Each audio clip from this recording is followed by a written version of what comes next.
깨어 있어라. 깨어 있다는 것은 무엇일까요? 졸리면 잠들고 다 자면 깨는 게 자연스러워 보이는데 마음 공부를 하다 보면 깨어 있으라는 말을 듣습니다.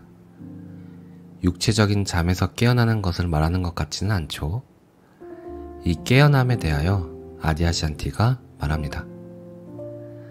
있음, 의식, 진리, 지복, 그리고 참 존재, 참 지혜, 참 즐거움 등을 경험하기 시작할 때 그것은 무의식적으로 있음이 아니라 의식적으로 있음이며 충동과 조건화에 이끌려 졸음 운전하듯이 사는 게 아니라 잘 알면서 있음이다. 졸음 운전을 할 때도 우리는 여전히 있음이지만 무의식적으로 있는 것이다. 그래서 영성에서는 깨어남이라는 말을 사용한다. 깨어남이란 운전할 때 졸지 않는다는 뜻이다. 그렇다. 우리는 잠들었을 때도 여전히 있음이지만 무의식적으로 있는 것이며 일생 동안 조건화의 무지막지한 힘이 발휘된다. 우리는 그런 식으로 있을 수 있지만 그건 만족을 주지 못한다. 여기서 아디아시안티는 제가 이해한 대로 말씀드리면 조건화된 대로, 그러니까 우리가 배운 것, 본 것, 들은 것, 맛본 것, 그런 것들이 우리의 행동, 말, 생각, 감정에 영향을 주고 영향받은 만큼 습관이 되었는데 습관이 된 줄도 모르고 우리는 자유의지로 움직인다고 믿고 있다고 합니다. 그래서 습관이나 본능대로 움직이고 습관인 줄 모르고 무의식적으로 사는 것을 졸음운전한다고 표현하고 있습니다. 왜냐하면 우리가 원해서 습관화시킨 것들도 있지만 아무 생각 없이 나도 모르게 받아들인 습관이 훨씬 많고 그 중에는 그게 편하고 자연스럽다고 느끼고 있기 때문에 평소에 의식하지 않기 때문이죠. 여기서 생각을 한다고 해서 무의식적이지 않은 게 아닙니다.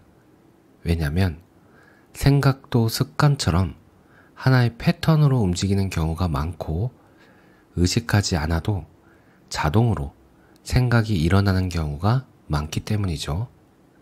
이렇게 무의식적인 졸음운전을 할 때는 내가 습관적으로 행동을 하고 있다거나 말이나 행동이나 생각이 자동으로 나오고 있어도 의식하지 못하고 있다가 불편해지거나 어떤 문제가 생겨서야 내가 그때 왜 그랬지? 라든가 도대체 난 왜 이 모양일까?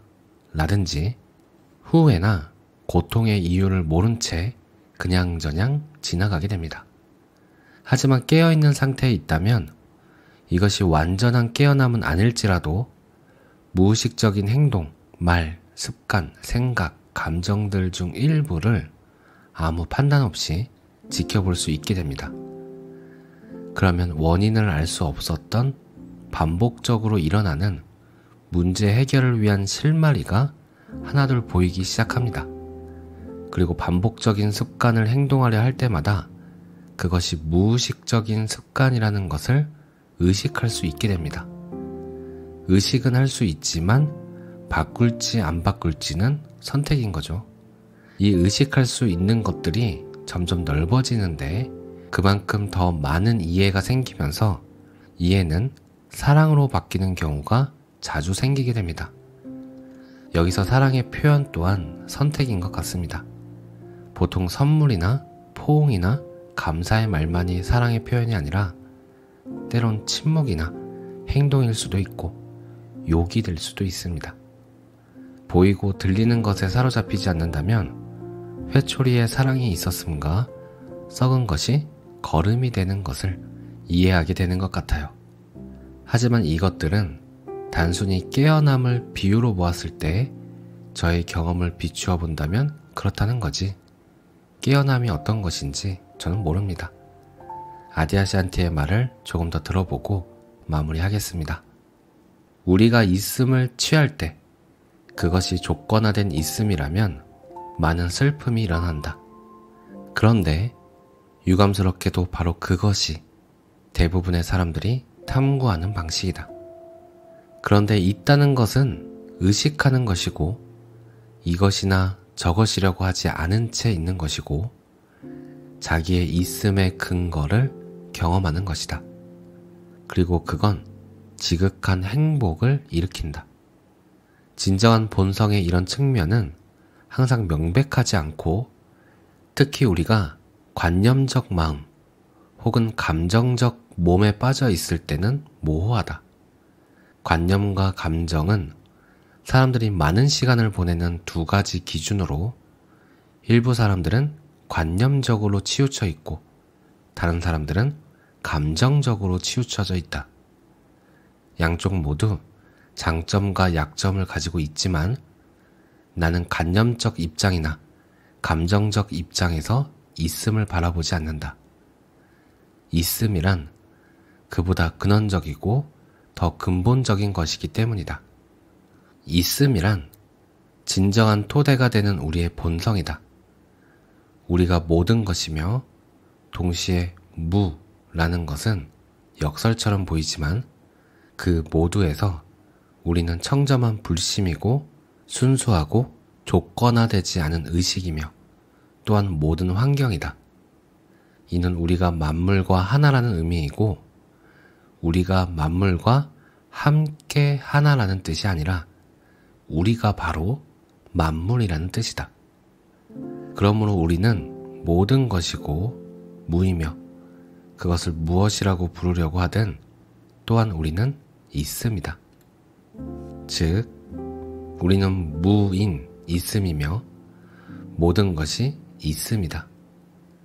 있음 자체의 순전한 행위, 존재의 순전한 행위는 내가 있다를 가장 근본적으로 이해하는 것이다. 아무런 정의도 없고 나는 이것이다, 나는 저것이다, 나는 착하다, 나는 나쁘다, 나는 옳다, 나는 틀리다, 나는 영적이다, 나는 세속적이다, 나는 깨달았다, 나는 깨닫지 못했다가 모두 아니다. 그것은 모두 설명하는 세계이지만 그 이전에 내가 있다가 있다. 그리고 그보다도 먼저 있음이 있다. 있음에는 긴장이 없고 불안이나 두려움이나 평가가 없다. 있음에는 순수한 현존, 순수한 존재, 순수한 고요함이 있다. 말로 나타낼 수 없는 것을 지나치게 말하지 않는 것. 그 대신 강하든 약하든 말들 사이의 틈새를 연결하는 것. 그리고 있음의 가장 깊고 가장 직접적인 경험에 이르는 것이 중요하다. 그건 지복, 명백함, 모든 것이 괜찮다는 심오한 자각이다. 그것에 연결되면 삶을 살고 도전에 응할 새로운 토대를 마련하게 된다. 오늘 내용은 여기까지입니다. 감사합니다. 사랑합니다.